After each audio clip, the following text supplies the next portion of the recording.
Signore e signori, benvenuti in questo nuovo video, oppure bentornati in questo canale. Nella puntata precedente ci eravamo lasciati con un imprevisto al collettore di scarico anteriore, che è vero che è stato risolto il giorno stesso, ma alla fine della fiera mi aveva un po' rovinato i piani.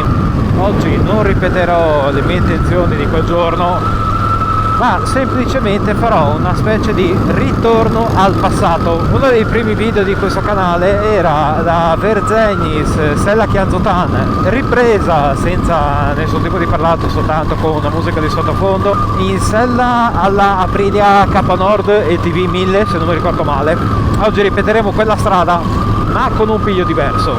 Vi consiglio di andare a vedere il video perché, nonostante non sia nulla di incredibilmente sensazionalistico, è un video che mi piace perché è abbastanza riflessivo, porta un po' di storia, un po' di contemporaneità, quindi ve lo lascio qui in alto a destra.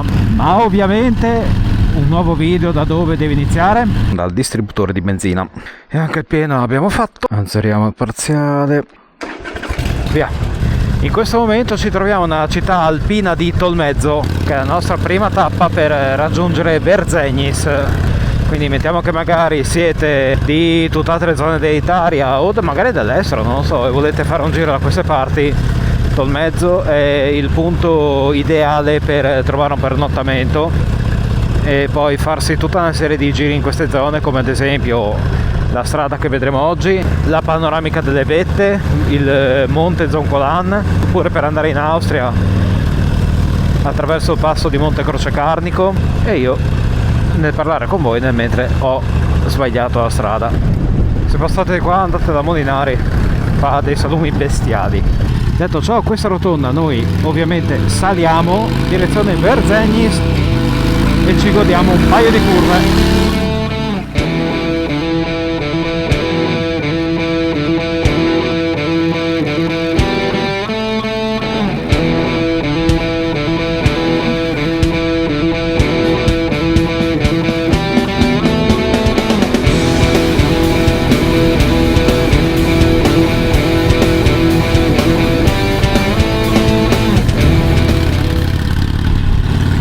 Se girate qua a sinistra potete scendere al lago di Verzegnis, luogo dal mio punto di vista, madonna, wow, dicevamo, luogo dal mio punto di vista estremamente sottovalutato perché gode di un'acqua incredibilmente azzurra e zero strutture turistiche, quindi da un certo punto di vista potrebbe anche essere un bene, perché sai che è un posto estremamente tranquillo e non invaso da turisti. Dall'altra, peccato che non sia valorizzato come meriterebbe. Ma parliamo un attimo di questa strada, la Sella Chianzotan. Come vedete qua c'è una linea di partenza e inizia ad esserci qualche pneumatica a protezione dei punti un po' più sporgenti. Questo perché al giorno d'oggi la Sella Chianzotan è una strada celebre per via della cronoscalata Sella Chianzotan, tappa tra l'altro, se mi ricordo, del CIV di montagna, gara automobilistica di cronoscalata. La strada viene chiusa al pubblico, viene riadattata per essere meta di tanti appassionati professionisti e, come vedete, di motociclisti, per appunto di questa gara di cronoscalata. Ed è famosa anche perché appunto per questa gara il manto stradale è estremamente ben tenuto e vedrete molte moto sportive dove i colleghi motociclisti possono sfogare la propria passione. Questo però purtroppo sfocia anche in un punto decisamente negativo, ovvero che nella quotidianità questa strada è una strada, appunto, quindi tante persone che si credono professionisti in realtà, o magari anche la sfiga del momento, perché non è che bisogna correre per cadere e farsi male. Fatto sta che spesso è teatro di incidenti e in alcune occasioni purtroppo anche con dei risvolti estremamente negativi. Quindi ragazzi, mi raccomando, prestare sempre la massima attenzione, anche se la strada ha le protezioni basse come in questo caso. Non si sa mai chi c'è dietro una curva, può esserci un'altra moto, una macchina, un gatto come prima. Bisogna quindi sempre prestare la massima attenzione, godetevi la strada, che la strada rimarrà sempre lì ad aspettarvi, ma la vita no. E soprattutto godetevi il paesaggio.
Arrivando in cima alla Sella Kianzutan, innanzitutto si può godere di un bellissimo panorama di questa apertura sulle montagne e ci si può anche rinfrescare il paretto della Kianzutan, meta fissa per tantissimi motociclisti.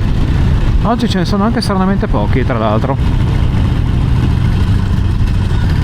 Direi che potrebbe essere un buon momento per farvi ammirare di più questo piccolo paradiso alpino.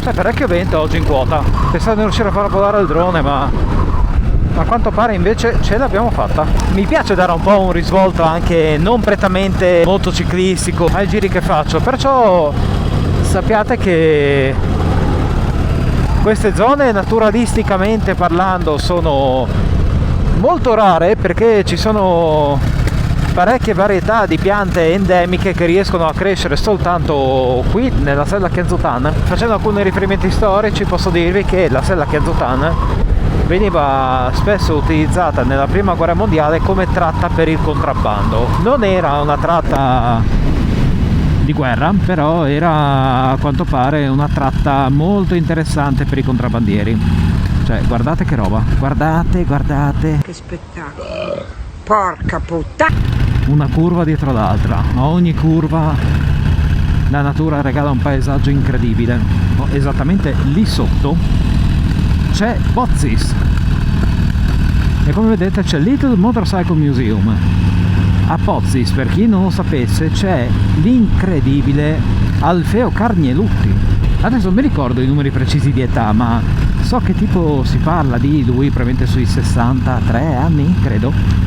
E con una moto più vecchia di lui di 2 o 3 anni è partito da qua, esattamente da Pozzis, vicino Vito d'Asio in Friuli, ed è arrivato a Samarcanda con un Harley rigida, cioè qualcosa veramente da fuori di testa. È stato anche girato un film che ha avuto un bel successo, non sono sicuro che possiate trovare sulle piattaforme digitali. Io quando era uscito il film l'ho comprato assieme al poster, però volevo averlo anche in formato digitale senza necessariamente dover copiare il DVD. E se trovo il link innanzitutto sicuramente in descrizione vi metterò un link per acquistare il supporto fisico. Proverò a dare un'occhiata anche se esiste in un supporto digitale. Se lo trovo ve lo metto sempre qua in descrizione.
noi giriamo di qua.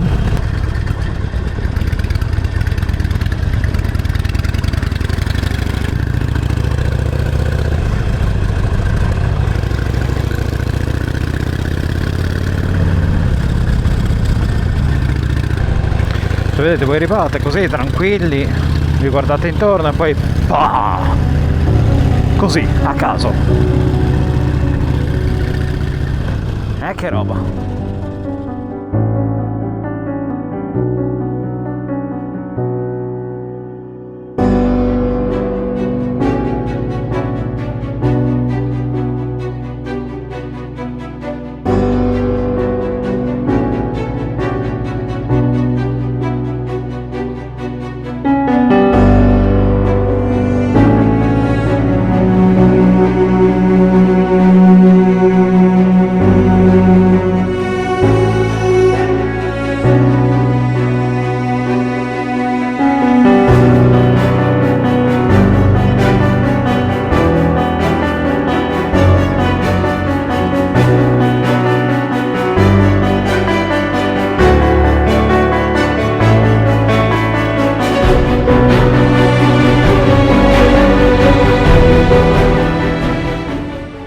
Un nome che forse a molti non dirà nulla, ma è stato un gigante. Giacomo Cecconi, nato in una famiglia semplice di Pielungo nel 1833, si è fatto da solo.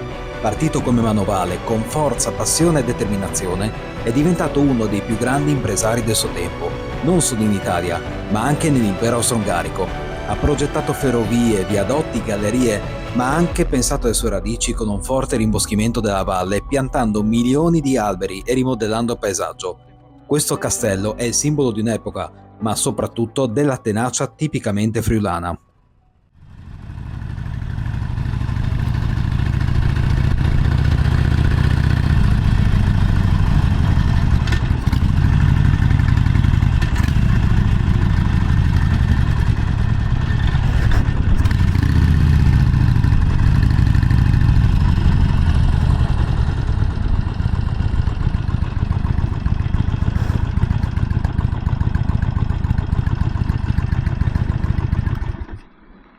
Io con questo vi saluto, spero che questo video vi sia piaciuto. Se così fosse, magari vi chiedo di lasciare un like e di iscrivervi al canale per non perdere i prossimi contenuti e magari, se siete in vena e se vi va, anche di attivare la campanella. Con questo paesaggio auguro a tutti una buona settimana e ci rivedremo al prossimo video.